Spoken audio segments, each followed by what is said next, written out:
of tale that's been lost among the sands and weeds of the Mexican desert. There were rumors since long ago that an object crashed in Mexico.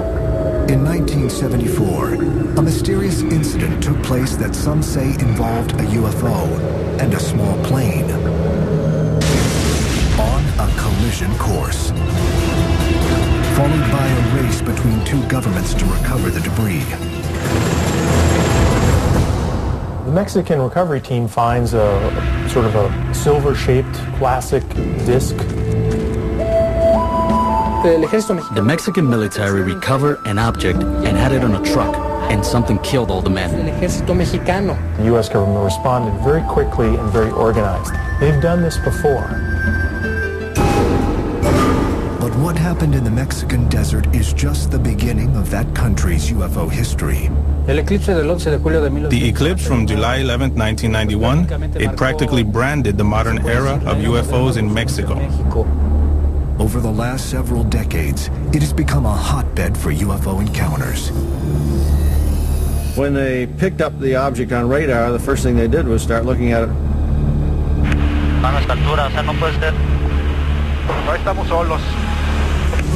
And everyone from pilots to politicians have been witness to sightings. Would you say to the governor that he didn't see something strange in the sky? In the next hour, eyewitness interviews, never-before-seen footage, and expert analysis try to solve the mystery of what really happened that day in the Mexican desert in 1974, and the rash of documented sightings ever since.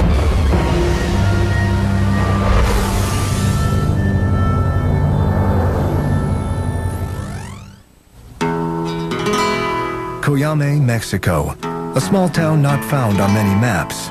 A place swallowed up by the Mexican desert. Home to more agave plants than people. Coyame is situated in the northern part of the state of Chihuahua, and our municipality is 7,000 square feet. We have between 2,000 and 2,500 people. It's a calm place, a beautiful place. A place with no library, no archives, and no local historian. But that doesn't mean it's a town without a history. Here, history is passed from neighbor to neighbor. And it's this oral history that gives testimony to an unsolved air collision that took place here just 3 decades ago. It began as a civilian plane took off from El Paso, Texas, en route to Mexico City. August 25th, 1974. There was a plane that was coming out from El Paso. It was going to Mexico City, and it was an accident. They say that there was a crash between a plane and a UFO within the territories of the municipality. I don't think this could be made up. How could someone make this up? It's true. August 25th, 1974, 10:07 p.m.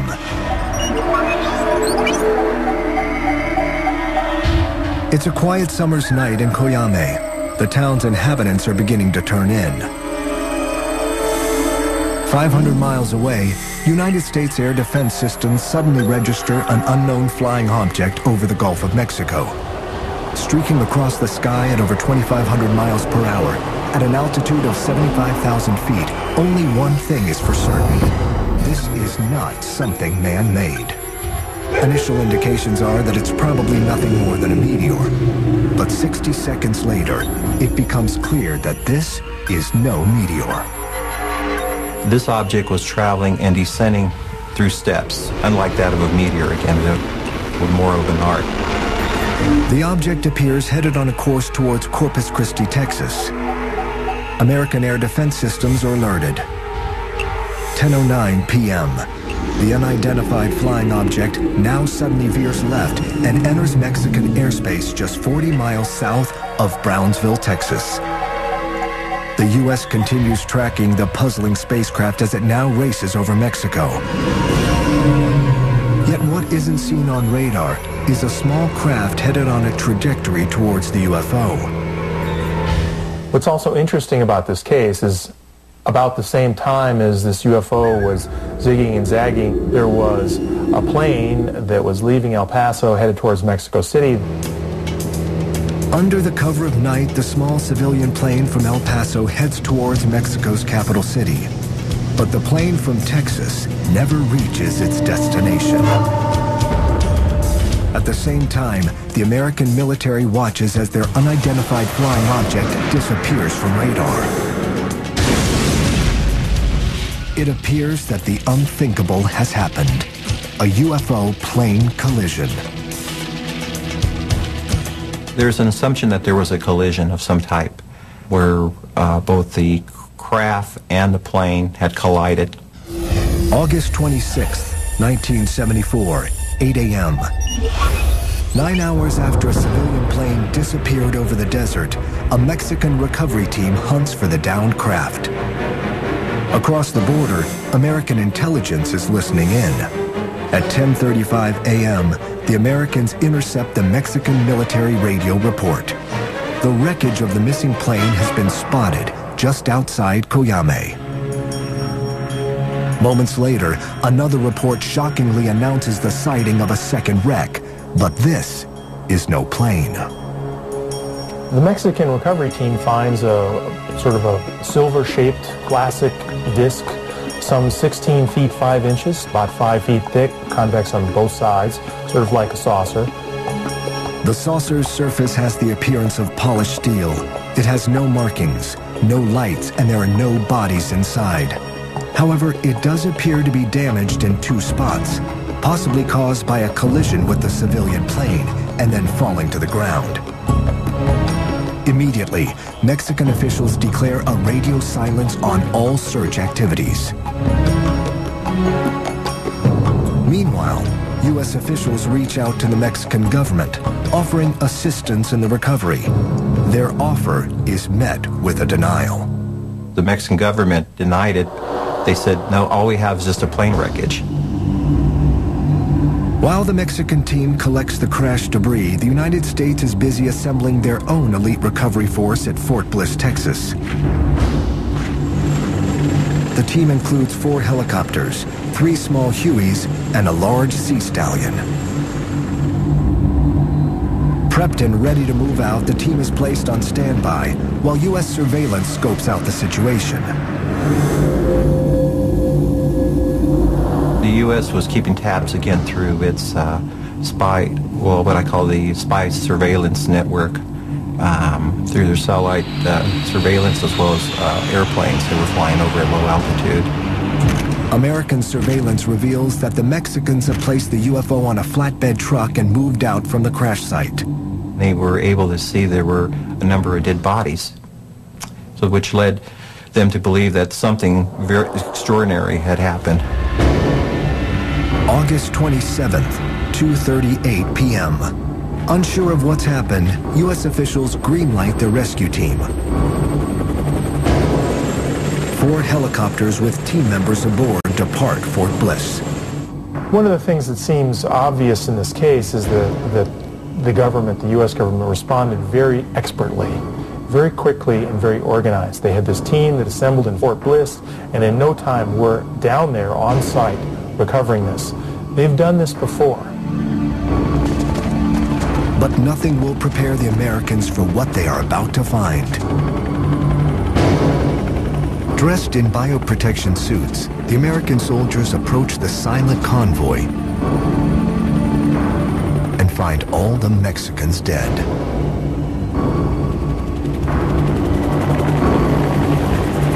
There is no time to investigate what killed the Mexican team, but ufologists have their theories.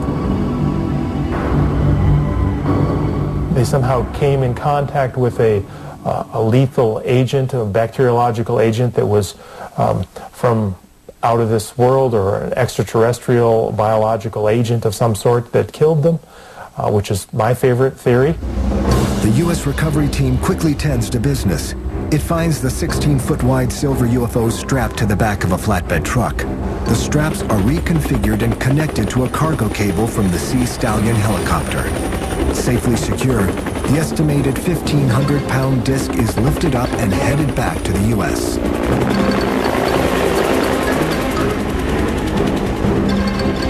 With the saucer gone, the team immediately turns their attention to the remaining evidence. The plane wreckage, vehicles from the convoy, and the Mexican team bodies are gathered. They gathered the debris, the bodies from the Mexican recovery team, and then they exploded them with high explosives. The reason why is to hide the evidence. Their work done, the recovery team heads back to base. Where the UFO was taken is unknown. Some have speculated Atlanta, Fort Bliss, or Wright-Patterson Air Force Base. It is an unprecedented event, and I think it's comparable to what happened in Roswell, New Mexico. If this 1974 UFO crash was real, there was no evidence to prove it. Only the passing down of the story from generation to generation kept the tale alive, but few took it seriously. That changed in 1991. That year, not one, not two, but dozens of UFO sightings are reported over Mexico. What gives the 1991 sightings credibility is that strangers reported seeing the same thing, at the same time, on the same day, and yet, they were hundreds of miles apart from each other.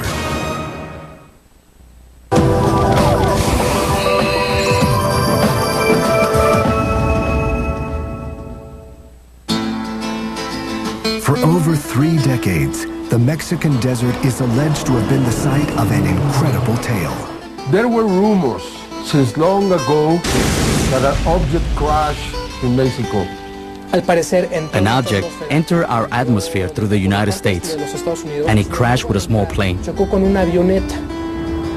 For the last 2 decades, Mexico has witnessed UFO incidents that rival anything reported in the United States. Mexicans just needed one uniting event to keep their eyes focused to the sky.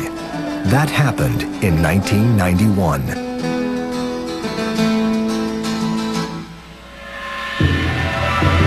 In July of that year, one of the longest solar eclipses in history is set to happen.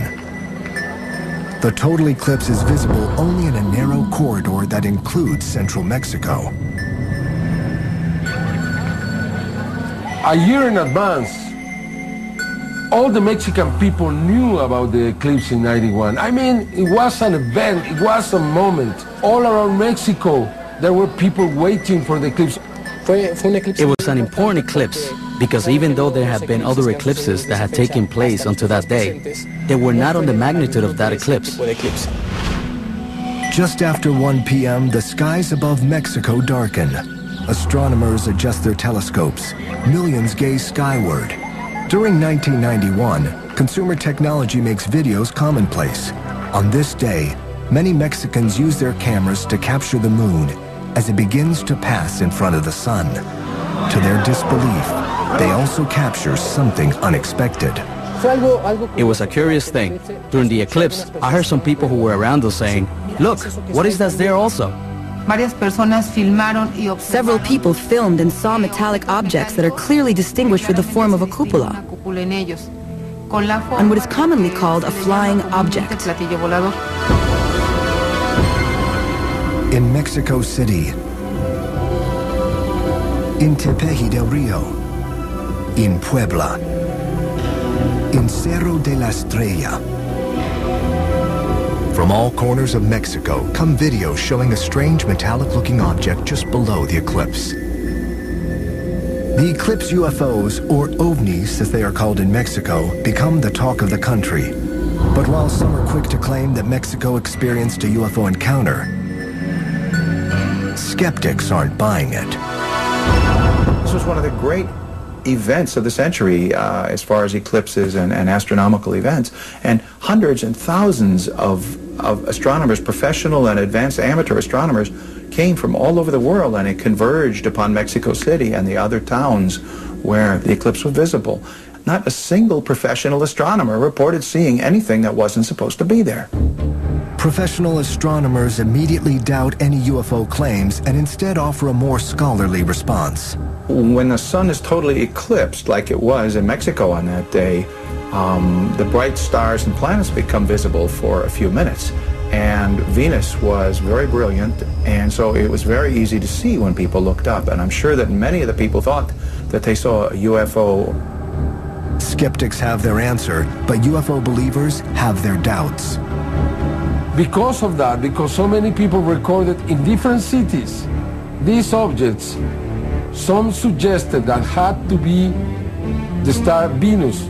But Venus was in a different position than the UFOs were in the tapes. It was something strange that happened during the eclipse. It's afterwards, when you start analyzing and looking at the videos, that you can start to see in some of them that there are movements that maybe wouldn't correspond to a planet. When you start analyzing more calmly after the fact, that's when you start to wonder if it could have been a UFO.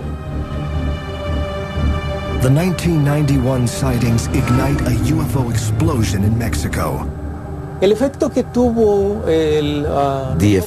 the UFOs from the 1991 eclipse was like a snowball.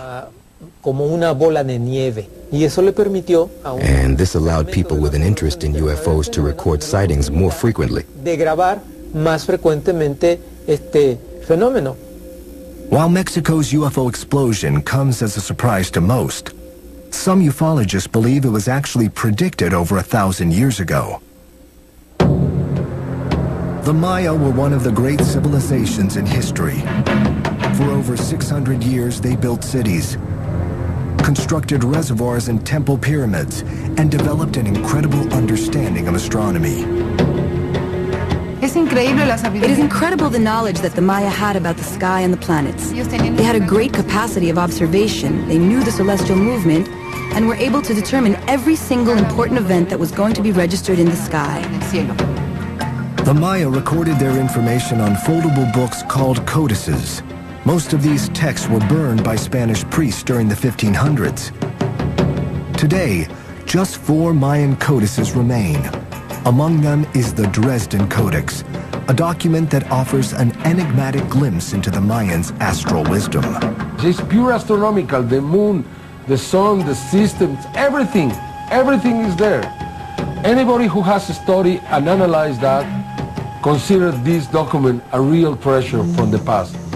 Among the information contained in this codex is an eclipse prediction cycle. The eclipse of 1991 appears in the Dresden Codex. But did the Dresden Codex predict something more? In it, they talk about the meeting with the Brothers of the Stars, which in our language we call extraterrestrials. When I read this, after receiving all these videos, that struck me, that really affected me, because it's like if the Mayans knew long in advance that these sightings were going to take place that day. How can you explain that? Is that a coincidence, or they knew? I think they knew. Over a century later, most Mexicans knew something out of the ordinary was happening. Their UFO wave had turned into a tsunami.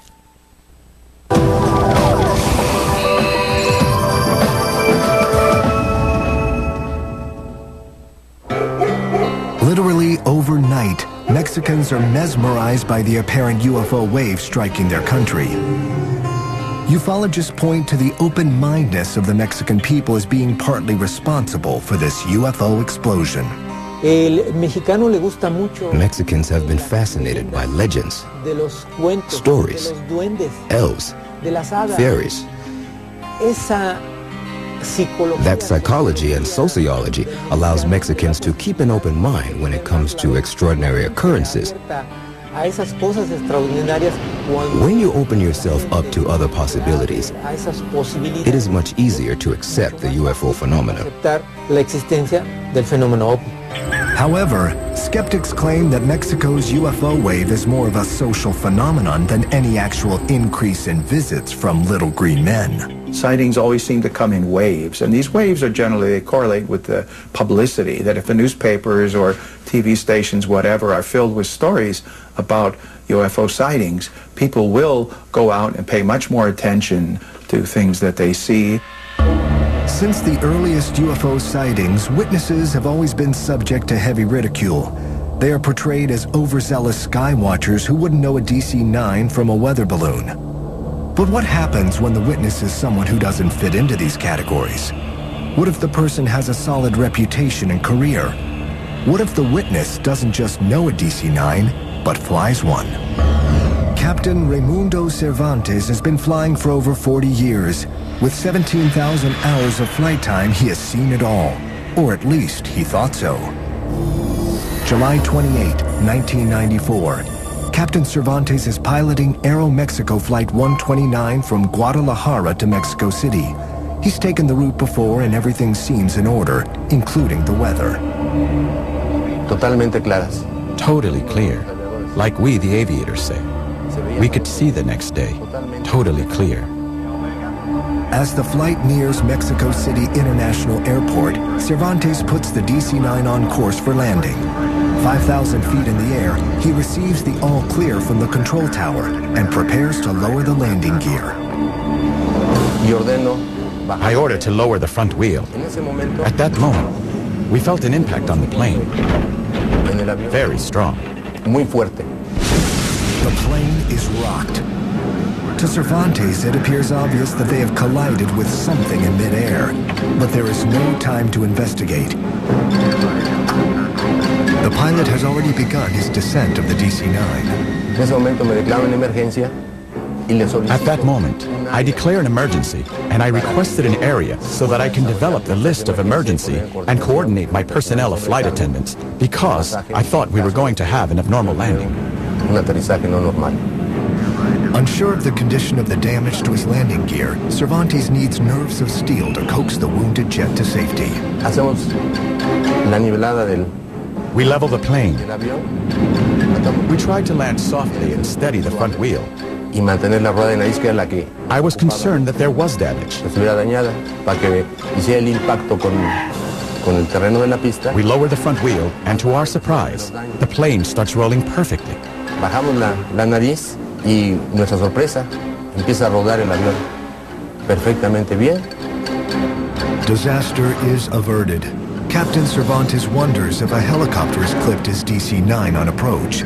But the air tower's radar records discredit that theory. Yet an inspection of the DC-9 reveals damage and creates more questions than answers. There was a flight inspector that searched the plane who detected that one of the hydraulic lines was cut. It was cut like if it was done with a cutter. Something very strange. What caused the landing gear's hydraulic line to be cut? A subsequent investigation will place blame for the incident on worn-out parts, and the airline denies any mid-air collision. But Captain Cervantes stands by his claim that the plane hit something. That isn't the end of the story. Flight 129's strange encounter is about to get even stranger. Enrique Colbeck is an air traffic controller who was in the tower that night. Upon learning of Flight 129's incident, he instantly flashes back to a series of phone calls the tower had received earlier that evening. An hour before that flight was initiated in Guadalajara, we received phone calls from different sources. They were communicating to us that an object was flying very close to a building that is almost in the final trajectory to these runways. The sightings place the unidentified flying object right in the landing path of Flight 129. To most, the idea of a plane UFO collision seems unrealistic. But a few days later, another incident at the same airport raises suspicions that something out of the ordinary is going on. August 8, 1994. Co-pilot Carlos Corzo is helping Aeromexico Flight 304 from Acapulco begin its descent into Mexico City International Airport. The morning skies are partly cloudy as co-pilot Corzo looks out the cockpit window. The pilot's eyes are glued to the instruments. He was flying by instruments, so all his view was on the instruments, like was taking care of the surroundings and seeing outside, and even take the communications and helping him with the approach As the plane breaks through a cloud, a shocked Corso finds something unexpected. I was leaving 12,000 feet and came out of the cloud, and I see this big object in front of us, and I really get scared. I thought we was going to have a collision, and I tell my captain in a surprise expression that, oh my God, we're gonna crash. The mysterious craft streaks by the front of Flight 304, barely missing the plane's nose. It was a huge object, maybe 15 or 20 meters radio, something like platinum or some kind of very neat metal. Corso quickly regains his composure and helps land the plane without further incident. Afterward, he speaks to an air traffic controller who reveals that Corso's plane was in fact the 5th plane that week to report seeing an unidentified object. I can tell you about approximately 99% of pilots that I have talked to believe that we are not alone here. And the evidence that we have had confirms it. We take it very seriously because it could affect our airspace. Definitely, there is a potential danger because we do not know what produces the phenomenon and what it is made of and why it is manifested. Nearly a decade later, another incident in the Mexican skies would send shockwaves worldwide. Yet, unlike previous encounters, this one would have everyone believing, including the Mexican government.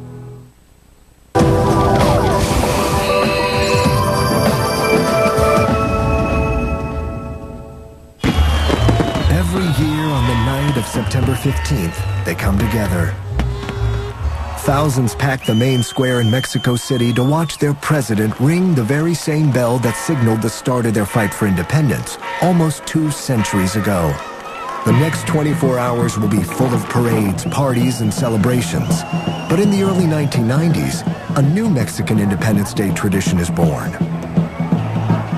El 16 de septiembre en México es la fiesta de independencia. September 16 is Mexican independence, and we have a military parade on the streets of Mexico.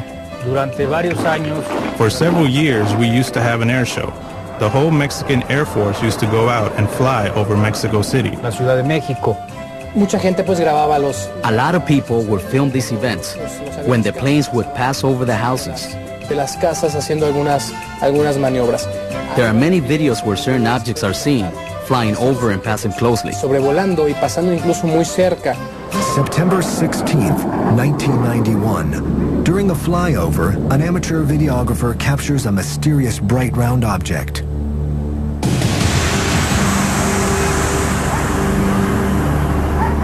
September 16th, 1992. An unidentified object is spotted flying through the sky.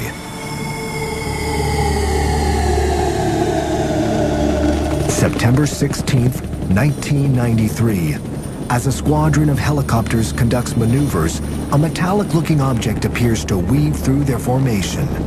3 years, 3 sightings. Yet the Mexican military offers no comment on the encounters. With respect to the sightings of these objects during military parades, the government never voiced an opinion for or against. The government here has always remained aloof. This comes as no surprise to the UFO community, who for decades has claimed that governments are actively suppressing UFO encounters. Blacked out reports, secret projects, and constant denials have all fed the notion of a massive cover-up. March 5th, 2004. Mexico's 501 Air Squadron is on a routine search for drug smuggling aircraft. But the military pilots witness something far from routine. The Air Force in Mexico patrols the south border to stop airplanes with narcotics from South America. They do this many times every day with different airplanes. But this day is different. During an afternoon surveillance run, the team picks something up on their radar. They assume it's a drug-running plane and take off after it. Following it on radar, the object appears to be changing speeds erratically, at times traveling at over 380 miles per hour. While in pursuit, the crew turns on their forward-looking infrared system, or FLIR. It's like a camera that is mounted on the aircraft, and its purpose is to look not using visible light like an ordinary camera would, but using infrared. The infrared eyes of the plane's exterior-mounted FLIR system transmits video to the crew inside. This is the actual video as seen by the crew. But as Mexican Air Patrol gets closer to the object, the crew are unable to spot anything using the FLIR or with their own eyes. And all this time that they're flying towards it, they are looking ahead of the aircraft, because that's where it says that this radar target is, ahead of the aircraft, and they're looking, they couldn't see anything. After chasing the object for several minutes, the crew determines they are too low on gas to continue the hunt. They turn around and begin heading back to the base. The unknown object soon vanishes from radar. Yet, their adventure is just beginning. The FLIR operator was still operating the FLIR, and he started picking up bright lights that appeared to be at cloud level. Suddenly, appearing on the FLIR through the clouds isn't just one ball of light, but at times as many as 11 objects appear to be weaving through the clouds. The crew got a little bit spooked over what was going on because they couldn't identify these things. They didn't know what it was they were looking at. This is a veteran crew who have flown this route before and have been using the FLIR system for almost 2 years. But on this day, even the most experienced of pilots would be unnerved, as the cockpit recordings reveal.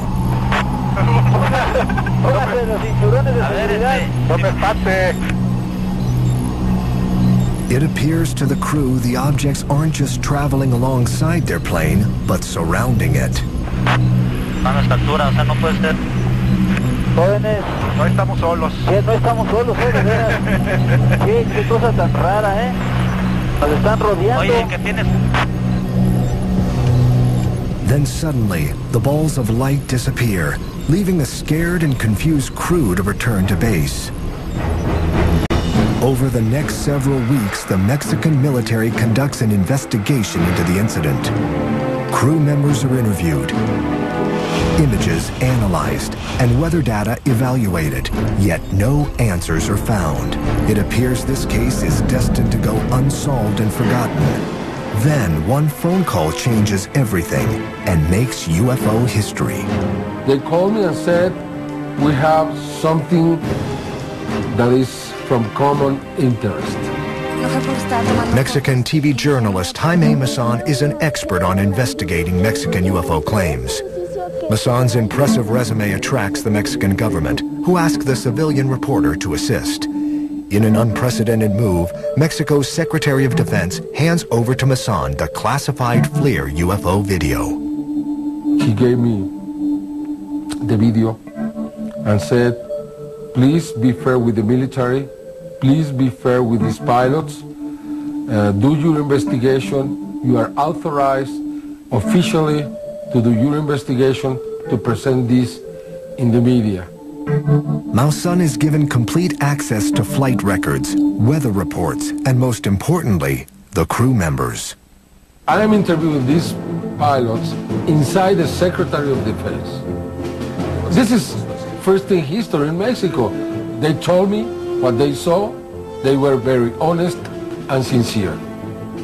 No, we never had the opportunity to identify them visually. I never saw this kind of object before. Something that we never saw before. It never happened to us before. So yes, we had fear. On May 11th, Maussan holds a press conference to present the tape to the world. It doesn't take long for skeptics to denounce any UFO theory. Their explanations come fast and furious. It's ball lightning. You'd have a whole fleet of these top secret aircraft flying. Some skeptics and UFO investigators suggested that the equipment was not working well.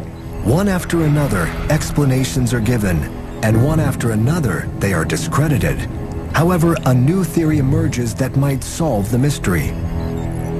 There's a theory that what the officials filmed out there were the flames of the oil wells that are 100 to 120 kilometers from the account.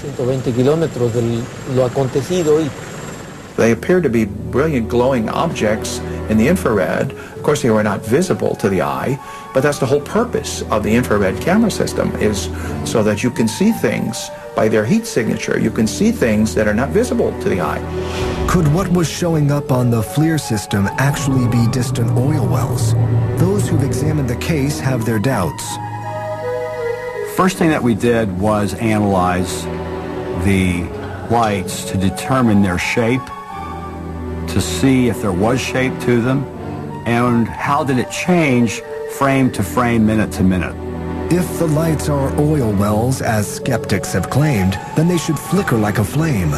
But using computer programs to break down the lights reveals something very different. Over a period of frames and minutes, the glow may change on the outer edges, but there is an object in the center that is rock steady. It's a ball, it's a sphere, and it's not possible that it's a flame, because if it was a flame, it would be undulating not just from the edges out, but over the entire object. Adding to the case against the oil well theory is the fact that despite flights in this area daily, no one has ever reported this kind of encounter before. The only way, really, to prove this would be to do it under the same basis, using a FLIR camera, flying the same route, probably with the same airplane. Until that happens, the Mexican Air Force encounter remains an unsolved mystery. But for UFO researchers, that doesn't take away from the importance of this landmark case. For the first time, a government turned to the UFO community for help. Mexican UFO investigators are optimistic that this incident may signal a new era of openness by governments. This is going to produce many new cases and more openness in the future. There are many other people who are now trying to become investigators in Mexico. This is just the beginning. It was just the beginning. In 2005, just when it appeared things couldn't get any stranger in Mexico, they did.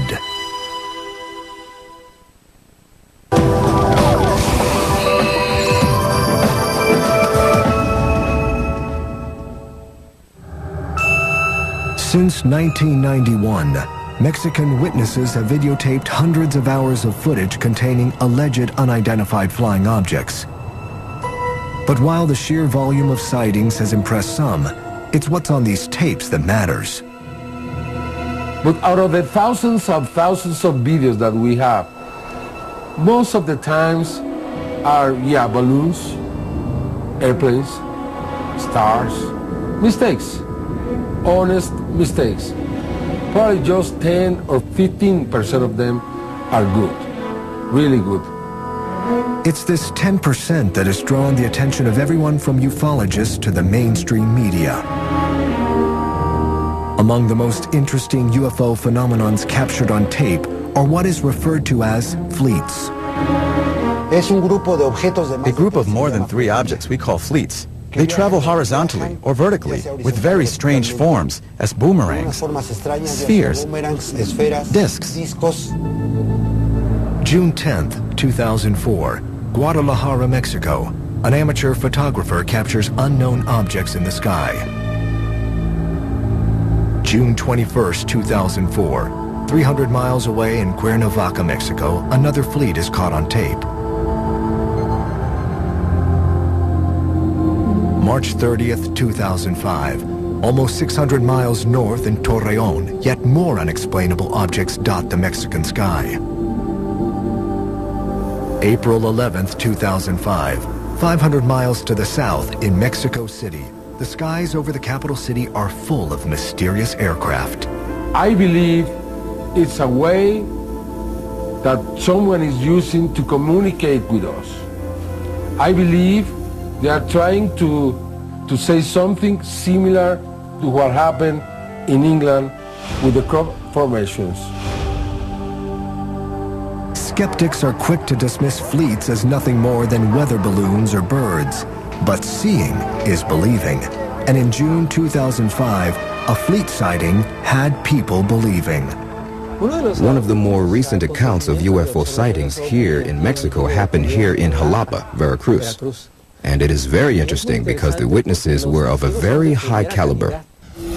June 24th, 2005, 10:30 a.m. A public ceremony is being held to celebrate the delivery of new patrol cars to the local police department.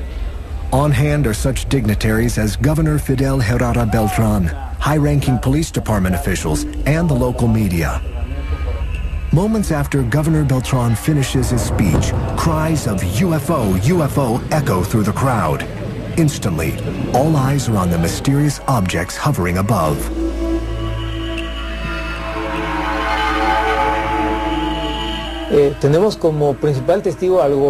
We have as a first-hand witness the governor of Jalapa, and the newspapers published the news the next day, and it was spread throughout Mexico.